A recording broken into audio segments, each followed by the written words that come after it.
Chapter का नाम है फाइबर टू फैब्रिक और अभी हम इसी चैप्टर के बारे में करने वाले हैं बात। देखिए ये जो चैप्टर है ये क्लास 6th की साइंस का है। Third chapter fibre to fabric. आप क्लास 6th में हो, 7th में हो, 8th में हो, फिर भी ये वीडियो आपके काम आने वाला है। वो इसलिए क्योंकि यहाँ पर मैं केवल आपको बताने वाला हूँ कि फाइबर क्या होता है और फैब्रिक क्या होता है, क्योंकि तीनों में क्लास 6, 7, 8th में तीनों में थर्ड चैप्टर जो है वो यही है, फाइबर टू फैब्रिक। और इसलिए आपको फाइबर क्या होता है, फैब्रिक क्या होता है, अगर ये कॉन्सेप्ट अच्छे से क्लियर है तो ये चैप्टर पढ़ने में बहुत ज़्यादा मज़ा आएगा, क्योंकि ये डेली लाइफ से जुड़ा हुआ चैप्टर है और आपको काफ़ी ज़्यादा इन्फॉर्मेशन भी मिलेगी मटेरियल्स के बारे में जो आप अपने आसपास देखते हैं, जैसे क्लॉथ्स। आखिर ये जो वूलन क्लॉथ्स होते हैं ये किससे बनते हैं, जो कॉटन के क्लॉथ्स होते हैं ये किससे बनते हैं, हम इसी को अगर समझ लिए तो हम फाइबर टू फैब्रिक दोनों ही समझ जाएंगे कि फाइबर क्या है और फैब्रिक क्या है। चलिए सबसे पहले हम एक कपड़ा चूज करते हैं। अब इस कपड़े में से हमें एक धागा निकालना है, थ्रेड, क्योंकि आपको पता है कि जो कपड़े होते हैं वो धागों से मिलकर के बनते हैं, थ्रेड्स से मिलकर के बनते हैं। ठीक है, तो हमने एक थ्रेड निकाल लिया।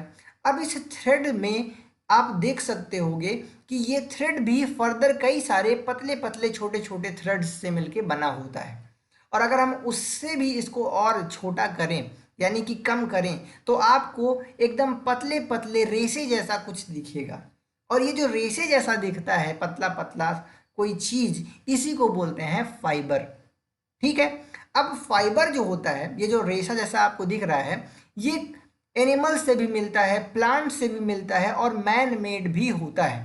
ठीक है, और ये जो रेशे जैसा हमारे पास ये फाइबर है, इसी फाइबर से बनता है थ्रेड और थ्रेड्स से बनते हैं क्लॉथ्स। ठीक है, अब बात ऐसी होती है कि ये जो रेशे जैसा फाइबर है, फाइबर, ये फाइबर जिस भी मटेरियल से आता है हम बोलते हैं ये उसका फाइबर है। जैसे कि अगर हमें ये कॉटन प्लांट्स से मिलता है तो हम बोल देते हैं ये कॉटन फाइबर है।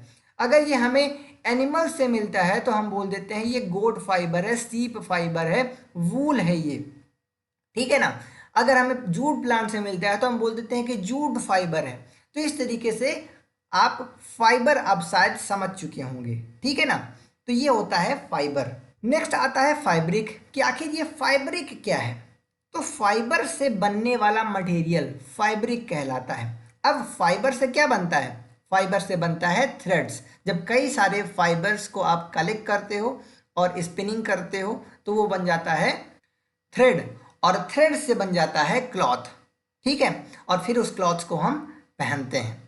हर एक फाइबर की अलग अलग प्रॉपर्टी होती है। जैसे जो कॉटन फाइबर होता है वो गर्मियों में इसलिए पहना जाता है क्योंकि वो जो स्वेट है, पसीना, उसे एब्जॉर्ब करता है। जो वूल फाइबर होता है, ठीक है ना, वूलन वूलन कपड़े जो होते हैं हीट को अंदर ही रोक करके रखने में मदद करते हैं। तो इस वजह से सारे के सारे जो फाइबर्स है उनकी अलग अलग प्रॉपर्टी है और उन्हीं के अकॉर्डिंग अलग अलग कपड़े पहनते हैं आप। तो फैब्रिक का मतलब थ्रेड भी होता है, फैब्रिक का मतलब क्लॉथ से भी होता है, क्योंकि फाइबर से ही थ्रेड बनता है यानी धागा, और धागे से ही बनते हैं कपड़े यानी कि क्लॉथ्स। तो फैब्रिक के अंदर हम थ्रेड को भी रखेंगे और क्लॉथ्स को भी रखेंगे। अब डिपेंड करेगा कि किस सिचुएशन में ये फैब्रिक टर्म यूज़ हो रहा है, उस सिचुएशन के अकॉर्डिंग हम थ्रेड और क्लॉथ मान करके चलेंगे। तो फाइबर भी आप समझ गए, फैब्रिक भी आप समझ गए।